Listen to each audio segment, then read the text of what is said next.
Hello friends.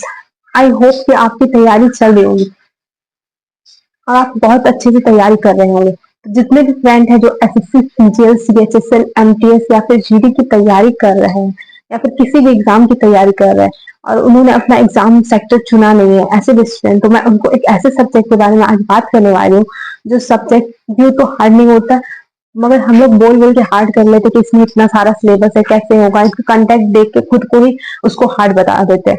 तो मैं आज बात करने वाली हूँ इंग्लिश की। इंग्लिश में हम लोगों ने तो 1 स्टैंडर्ड से लेकर 12 स्टैंडर्ड तक पढ़ा है, फिर भी हम लोग इस सब्जेक्ट को हार्ड बनाते हैं। क्या आप लोगों ने नाउन नहीं पढ़ा है?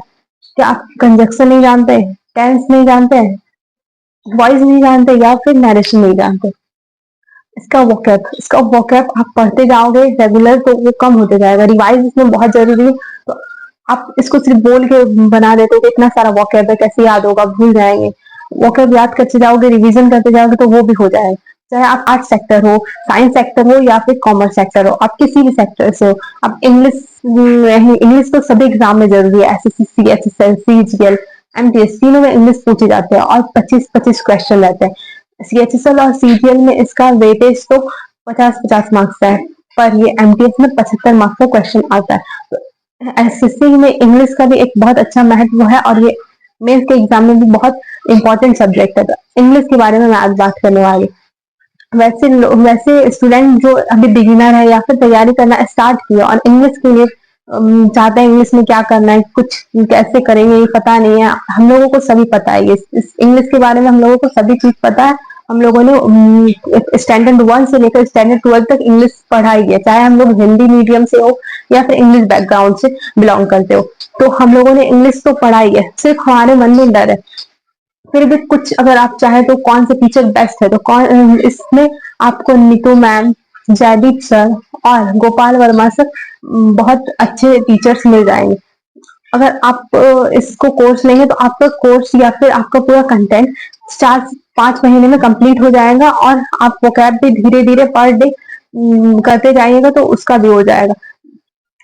और अगर आपको नहीं लेना तो आप कोई भी बुक उठा लो, चाहे वो किरण पब्लिकेशन की हो या फिर कोई भी नीतू मैम की प्रैक्टिस बुक हो, इंग्लिश ग्रामर की प्रैक्टिस बुक या पिनाकल की बुक हो, और आपने इंग्लिश पढ़ा है, यानी कि 1 से लेकर 12 स्टैंडर्ड तक आप लोगों ने इंग्लिश बहुत अच्छे से पढ़ा है, तो आप सिर्फ उस बुक को उठा लो और उसमें जो भी कंटेंट है, जैसे कि मैं एक बुक दिखाना चाहूंगी, जैसे कि ये बुक,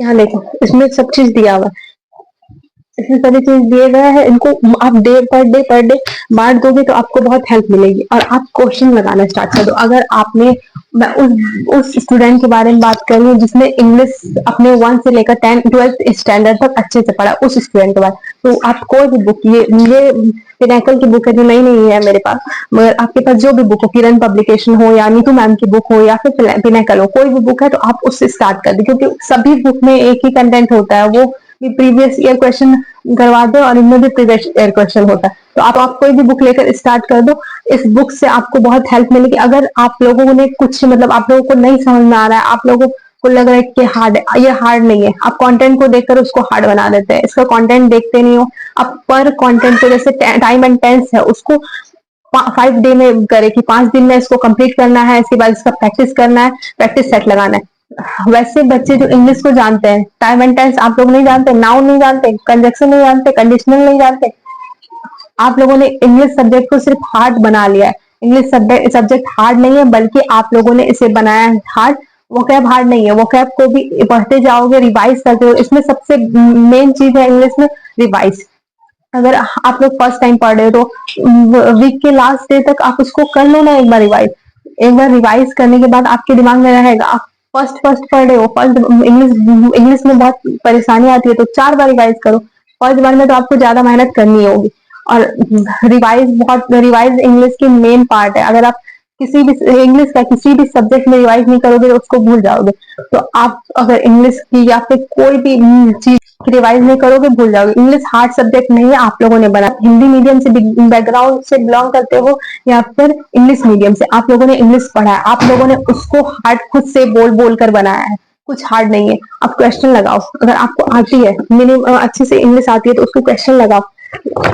ये जो क्वेश्चन सेट दिए हुए ना, इसको लगाते जाना है। ये सब जो दिए हुए ये सब लगाते जाना, इससे आपको हेल्प मिलेगी।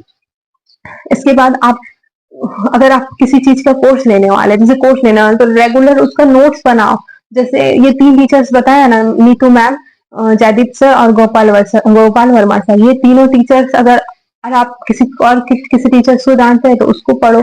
यूट्यूब में पूरा रखा है, सर्च करोगे अच्छे से मिल जाएगा। तो आपको लग रहा है कि इससे भी अच्छे टीचर्स कहीं है तो उससे लो, और जितने भी क्लास पर डे पर क्लास करो, उसका नोट्स बनाओ, उसको 4-4 बार रिवीजन करो। अगर आपको लग रहा है आपका कुछ वीक है, इंग्लिश वीक नहीं है, इसको सिर्फ हम लोगों ने खुद बोल बोल कर, उसके कंटेंट को देखकर हम लोगों ने उसको हार्ड बना दिया है।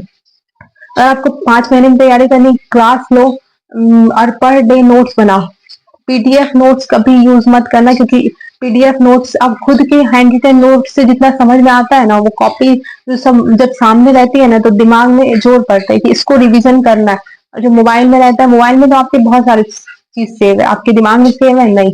तो आपको लगता है कि अगर आपको इंग्लिश हार्ड लग रही है, तो उसको एक बार नहीं 4 बार रिवीजन करो।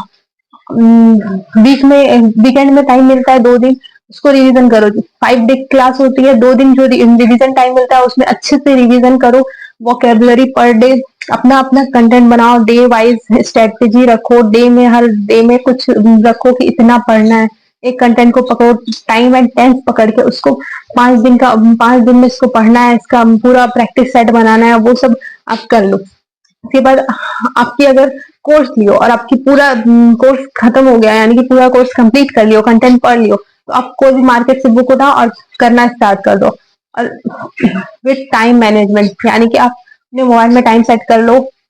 50 क्वेश्चन है, पर क्वेश्चन का 1 मिनट रखो, या फिर शुरू शुरू में आप 1 मिनट रखो, फिर उसके बाद 30 सेकेंड रखो। 1 मिनट आपको मिनिमम रखना चाहिए, और देखो कि क्या गलती हो रही, कितनी गलती हो रही है। फिर आप जब मॉक दोगे ना, तो आपके मॉक में भी अच्छे मार्क्स आएंगे, और आपको पता चलेगा कि क्या गलती असल में हो रही थी। आप बोलते हैं ना, कौन से बुक्स यूज होता है, किरण पब्लिकेशन, ये पिनाकल लो, या फिर कोई भी नीतू मैम की बुक हो, सभी में अच्छा ही कंटेंट है, किसी में खराब नहीं है। मगर आप जब भी बुक लो ना, एक साथ 3-4 मत लेना, पहले ही एक ले लेना, उसको पूरा अच्छे से कंप्लीट कर लेना। मेन कारण होता है क्या कि जब भी कोई बुक लेते हैं, हम लोग जब भी बुक लेते हैं ना, तो क्या करते हैं, बुक ले लेते हैं, रखा हुआ है, कुछ फायदा नहीं हुआ है, तो कुछ फायदा नहीं लेने के लिए हम लोगों ने बुक नहीं लिया, बुक जमा करने के लिए नहीं लिया है, टेबल को सजाने के लिए बुक नहीं लेके लिया है हम लोगों ने, उसको पढ़ने के लिए। तो पहले आप एक बुक को अच्छे से कंप्लीट कर लो, क्योंकि बुक क्या होता है ना, कि हम लोग लाते जाते हैं और हम लोग उसको प्रैक्टिस करते वक्त आलस करते हैं, यही कारण होता है जिसके कारण हम लोग दूसरी बुक ला लेते हैं। यूट्यूब में देखते हैं कि दूसरी बुक पढ़नी चाहिए, तुरंत ला लेते हैं। नहीं, पहले एक कंप्लीट करो। किसी एक बुक को उठाओगे ना, तो उसमें बेस्ट कंटेंट ही मिलेगा। तो आप जाओ, अगर आप इंग्लिश अच्छे से पढ़े हुए, इंग्लिश के बारे में सब जानते हैं, क्वेश्चन टैग अगर आप किसी को ट्यूशन पढ़ा रहे हैं और उसको बता दो ना, उसको भी समझ में आ जाएगा। आप खुद को इतना बोल बोल के उसको हार्ड मत बनाओ, वो इजी ही है, आप पढ़ोगे आपको भी समझ में जाएगा। 2 क्लास के बच्चे को समझाओगे, उसको भी समझ में आ जाएगा। तो आप जो भी है, अगर आप लोगों ने कोई कोर्स नहीं खरीदना तो सीधा बुक लगाए, और अगर कोर्स खरीदने की बात करें तो बुक को अच्छे से करना, टाइम मैनेज भी करना, और इंग्लिश को अच्छे से पढ़ो। ये हार्ड सब्जेक्ट नहीं है, तो ये सब्जेक्ट हार्ड नहीं है फ्रेंड।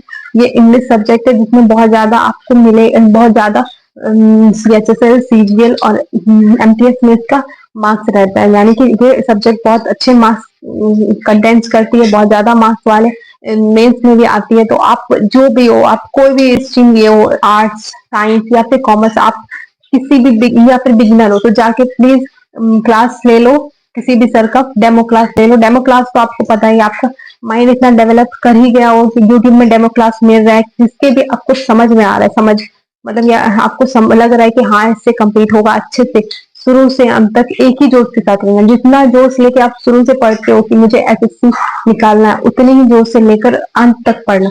इससे क्या होगा ना, आपकी और जितने भी आप बनाओगे नोट्स, अगर आपको हार्ड लग रहा है, शुरू शुरू में आप 1 बार रिवाइज करो, 2 बार रिवाइज करो, 3 बार रिवाइज करो। रिवाइजिंग टालने से कुछ नहीं होता, कर्ज लेने से सिर्फ, और कर्ज ना चुकाने से सिर्फ कर्ज बढ़ता है। उसी प्रकार अगर आप रिवाइज नहीं करोगे तो वो सिर्फ आपको हार्ड लगेगा और हार्ड लगने लगेगा। तो रिवाइज का महत्वपूर्ण करिए। आप कोई भी चीज की तैयारी करो तो रिवाइज नहीं करोगे तो उसको भूल जाओगे, आप क्या कोई भी। आप मैथ कोई भी रिवाइज ना करने के बाद सब चीज भूलते जाएंगे। तो आप रिवाइज भी करो और आप जल्द से जल्द कोई भी क्लास लो, या फिर आपको आता है तो बुक उठाओ और बुक उठाओ और क्वेश्चन लगाते जाओ। इससे आपके टाइम मैनेजमेंट की स्किल भी बढ़ेगी और आपको समझ में भी आएगा कि प्रीवियस ईयर क्वेश्चन में क्या क्या आया है, कैसे करना है और कैसे कितने इजी क्वेश्चन आए हैं इंग्लिश में। और वोकैब पर डे खुद का शेड्यूल बनाओ, कैसे पढ़ना है कैसे नहीं पढ़ना है, क्योंकि वो आप खुद कर सकते हो। वोकैब भी बहुत अच्छे से, बहुत ज्यादा 30% इंग्लिश में वोकैब आता है, तो आप वोकैब को भी करो। और अगर आप क्लास खत्म हो जाता है बिगिनर के लिए, जो क्लास लेकर क्लास पूरे खत्म हो गया है, उसको पूरा कंटेंट खत्म हो गया है, कंटेंट पूरा हो गया है, तो आप बुक उठाओ और लगाना स्टार्ट करो। एक दिन में 50 to 100 क्वेश्चन लगाओ, इससे आपको बहुत ज्यादा हेल्प मिलेगी। और आपको फिर इसके बाद आप जब मॉक दोगे उसमें आपके अच्छे से अच्छे मार्क्स आएंगे और इंग्लिश में आप पूरे मार्क्स ला सकते हो।